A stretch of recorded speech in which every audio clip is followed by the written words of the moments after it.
तो बच्चों विलयन के सॉल्युबिलिटी इन सॉल्यूशन के विलयता के पॉइंट में आपका वेलकम है। इसका डेफिनेशन आपको सीधा देना है, बहुत सिंपल है। तो देखो ऐसा होगा कि एक पार्टिकुलर टेम्परेचर, इन निश्चित ताप पर एक निश्चित विलायक में विलय के यानी सॉल्यूट के जितनी अधिकतम मात्रा यानी maximum amount of solute dissolve किया जा सके, घोला जा सके, विलयन के उस कैपेसिटी को उसका विलयता कहते हैं। अब देखो ऐसे बने विलयन को ही हम लोग कहते हैं सैचुरेटेड सॉल्यूशन यानी संतृप्त विलयन। आइए बहुत ही अच्छा एग्जांपल के जरिए इसे हम लोग समझते हैं। तो देखिए एक इस तरह का कंटेनर है, ठीक है, और हम लोग विचार करेंगे यह 25 डिग्री सेल्सियस पर है। तो यहां पर मान लो एक निश्चित अमाउंट में 100 ग्राम ऑफ वाटर है, स्पेसिफिक अमाउंट ऑफ वाटर, निश्चित मात्रा में जल का अमाउंट ये है। अब इसमें नमक को घोल रहे हैं, सोडियम क्लोराइड को डिसॉल्व कर रहे हैं। डिसॉल्व करते करते बच्चों एक ऐसा टर्म आएगा जो सोडियम क्लोराइड इस वाटर में यानी इस अमाउंट ऑफ वाटर में और डिसॉल्व नहीं हो पाएगा। वो अधिक अमाउंट सोडियम क्लोराइड जहां तक घोल दिया। तो एक्सपेरिमेंट किया गया है कि यहां पे यदि सोडियम क्लोराइड है तो 35.8 ग्राम ऑफ सोडियम क्लोराइड जो है वो डिसॉल्व हो जाएगा। यानी ये क्या है, maximum amount of sodium chloride of solar particles, इतने ही अमाउंट डिसॉल्व होगा। इसी नेचर को ही हम लोग कहते हैं सॉल्युबिलिटी। 100 ग्राम का यदि वाटर होगा तो 35.8 ग्राम सोडियम क्लोराइड को ही डिसॉल्व कर पाएगा। यदि इससे ज्यादा हो जाएगा तो बच्चों डिसॉल्व नहीं होगा। तो आइए डिफिनेशन के जरिए हम लोग समझते हैं। एक कंटेनर लिया गया है, क्या लिया गया बच्चों, एक कंटेनर है जिसमें एक निश्चित ताप, ठीक है, यानी क्या है, पार्टिकुलर टेम्परेचर कितना है, 25 डिग्री सेल्सियस है मान लो। इसमें एक निश्चित सॉल्वेंट यानी क्या है, स्पेसिफिक अमाउंट ऑफ सॉल्वेंट क्या है, तो लिए वाटर लिए हैं 100 ग्राम ऑफ H2O। इसमें क्या है बच्चों, H2O है, 100 ग्राम ऑफ वाटर है। अब इसमें सोडियम क्लोराइड को डिसॉल्व कर रहे हैं। सोडियम क्लोराइड को डिसॉल्व करते करते डिसॉल्विंग का जो अमाउंट है जब 35.8 ग्राम हो जाएगा तब डिसॉल्व हो जाएगा। लेकिन इससे ज्यादा यदि सोडियम क्लोराइड आ जाए तो ये अमाउंट ऑफ वाटर उस अधिक सोडियम क्लोराइड को डिसॉल्व नहीं कर पाएगा। तो जहां तक डिसॉल्व हो गया उसे उस सॉल्यूशन का कहते हैं सॉल्युबिलिटी। सोडियम क्लोराइड को डिसॉल्व वहीं तक हो पाया है। तो देखो यहां पे लिखा हुआ है कि the maximum amount of solute, ठीक है, dissolved in a specific amount of solvent at a particular temperature। मतलब निश्चित ताप पर किसी विलय के वो अधिकतम मात्रा जिसे एक निश्चित विलायक में घोला जाता है और इससे क्या होता है, एक सैचुरेटेड यानी संतृप्त विलयन सॉल्यूशन जो है बन सके, निर्माण हो सके, उसे हम लोग कहते हैं क्या, विलयता। एग्जाम्पल के साथ लिखा हुआ है। तो क्या ये बहुत ही बेस्ट डिफिनेशन है, इसको बढ़िया से एग्जाम्पल के साथ लिख लें।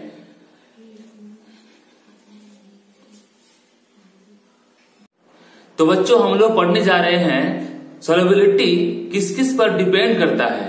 तो इसके लिए हम लोग एक सॉल्यूशन में डिस्कस करने जा रहे हैं, जो सॉल्यूशन में याद रहे आपको कि ये सॉल्वेंट और सॉल्यूट को तो रखा है, लेकिन यहाँ सॉल्वेंट का जो फेज है वह क्या लिक्विड है और सॉल्यूट का जो फेज है वो क्या है सॉलिड है।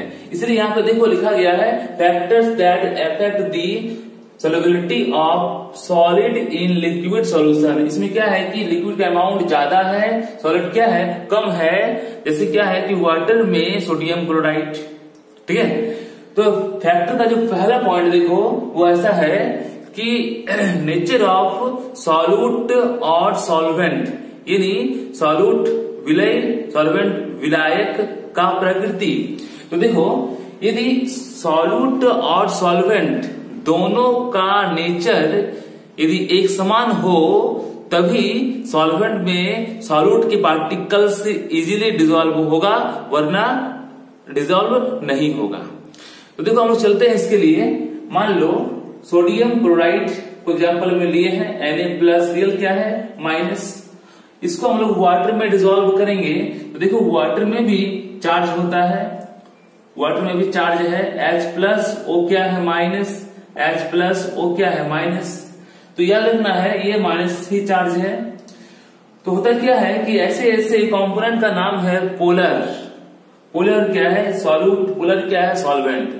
तो पोलर सॉल्वेंट जो होता है उसमें पोलर सॉल्यूट ही डिसॉल्व होगा, नॉन पोलर नहीं।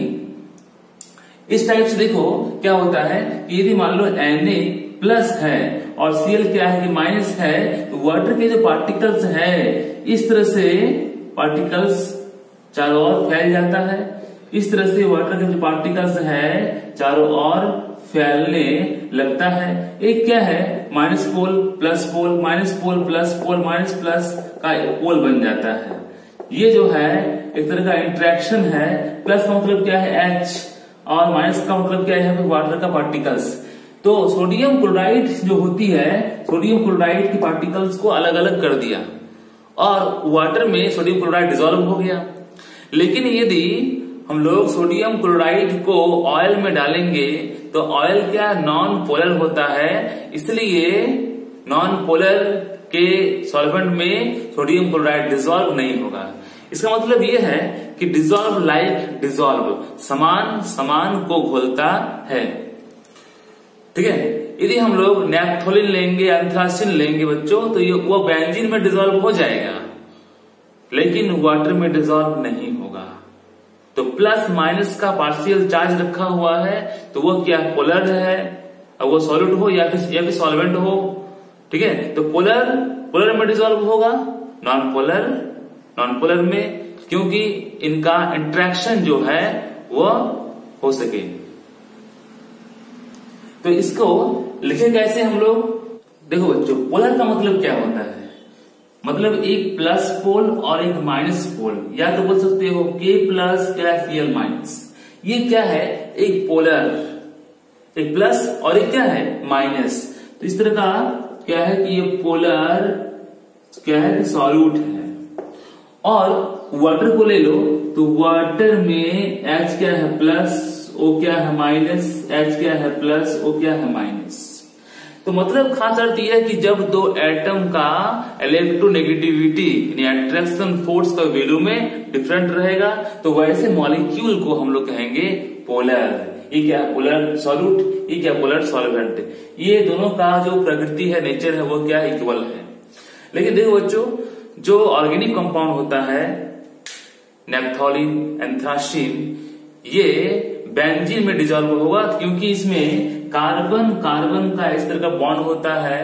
सारे एटम का इन वैल्यू, इलेक्ट्रोनेगेटिविटी का वैल्यू समान है, इसलिए कोई भी एटम इलेक्ट्रॉन को खींच नहीं पाएगा और इसमें पार्शियल का कोई चार्ज नहीं आएगा, इसलिए ये कंपाउंड नॉन पोलर है। क्या है बच्चों नॉन पोलर होगा ऐसे कंपाउंड। ये कंपाउंड अपने ही श्रेणी के नॉन पोलर में ही डिसॉल्व होगा। तो देखिए आइए लिखना कैसे है, देखो ऐसा होगा कि polar solute dissolve in polar solvent and non polar solute in dissolve in non polar solvent. Example देखो, sodium chloride dissolve in H2O, जबकि नेप्थोलिन और क्या एंथ्रासिन डिजॉल्व इन बेंजीन। इस तरह से इसका हिंदी क्या हुआ है, इसको बढ़िया से कॉपी में नोट करें।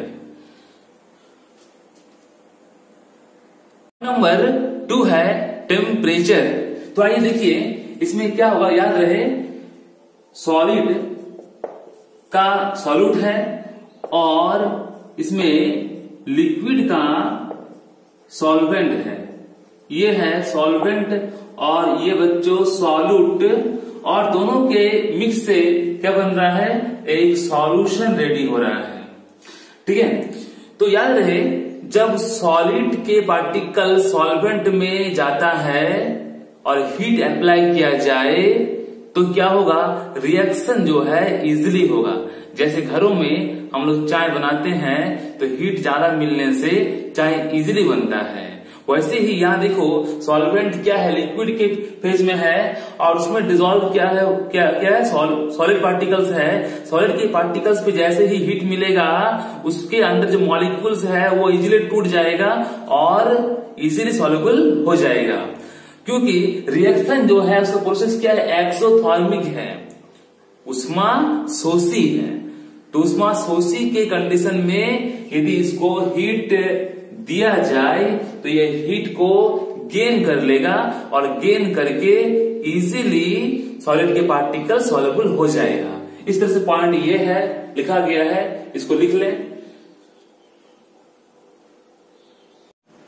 लिक्विड सॉल्यूशन में यदि सॉलिड के पार्टिकल्स रहे और उसमें दाब यानी प्रेशर दिया जाए तो क्या सॉलिड के जो पार्टिकल्स है वो प्रेशर को बहुत ही कम ऑक्युपाई करता है। यही रीजन है क्या कि लिक्विड में जब सॉलिड रहे और प्रेशर दिया जाए तो सॉल्युबिलिटी का इफेक्ट जो है वो भी बहुत ही कम होता है। इस तरह से चलिए इस तरह से लिखना होगा आपको, प्रेशर के लिए इफेक्ट है। ठीक है, इसको लिख ले बढ़िया से।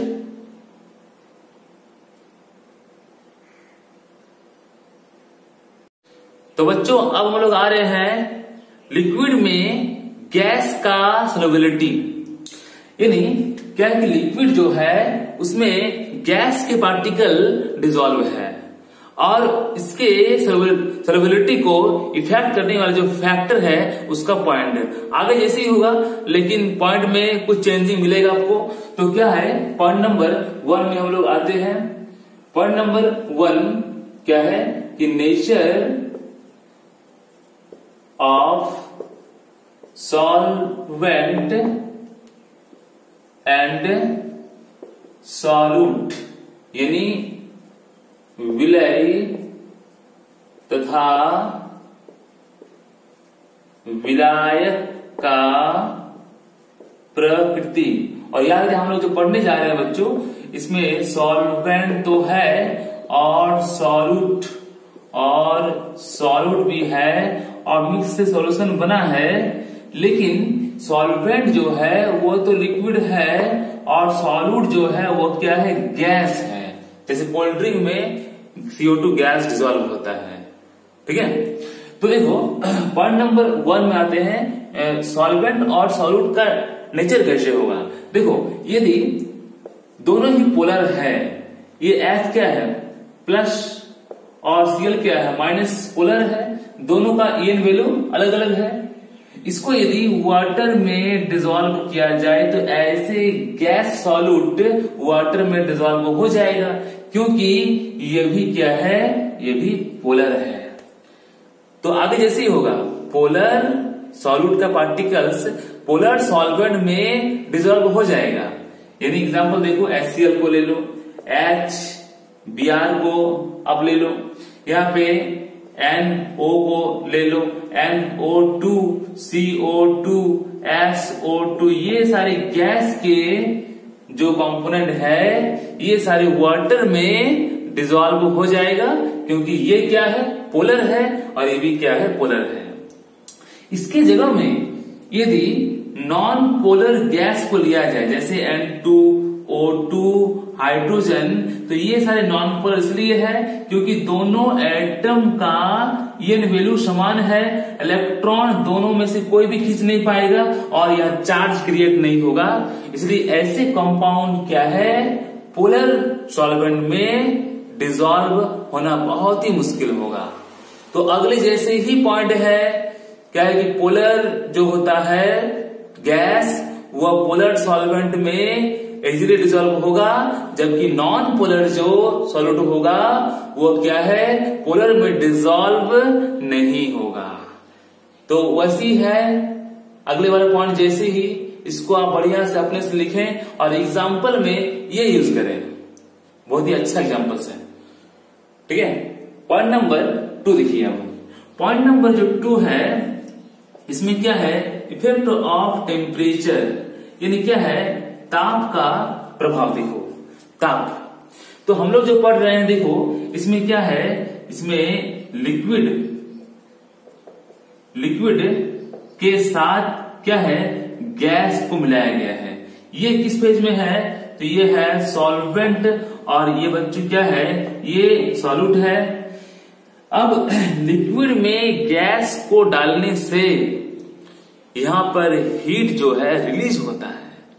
अगला वाला के उल्टा, उसमें हीट क्या कर रहा था, हीट गेन कर रहा था, इसमें हीट क्या है, लॉस होता है, लॉस होता है। हीट लॉस यानी क्या है, एक्सोथर्मिक, यानी उष्मा क्या है, क्षेपीय अभिक्रिया है। और जैसे ही ये हीट को रिलीज करेगा और यहां भी आप यदि हीट अप्लाई कर दोगे तो क्या हो जाएगा, सॉल्युबिलिटी कम हो जाएगा।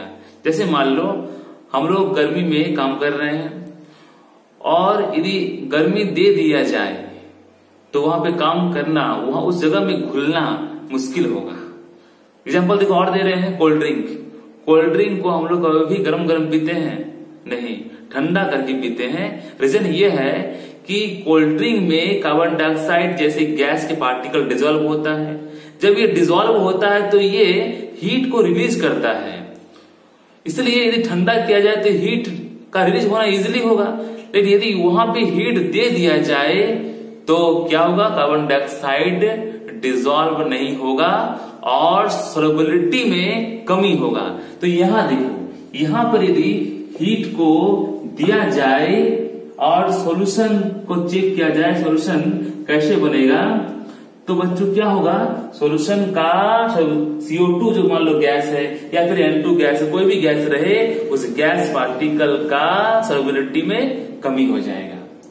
ठीक है, क्योंकि रिएक्शन का जो प्रोसेस है वो क्या है, वो है एक्सोथर्मिक, यानी क्या हिंदी में क्या बोलना है, इसको क्या बोलना है, उष्माक्षेपी, उष्मा क्या है, क्षेपी। ठीक है, इसलिए यहां पे क्या करेंगे, हीट देंगे नहीं, हीट क्या होगा, ये रिलीज करता है। ठीक है, तो इसको भी वैसे ही होगा, आप कर लोगे।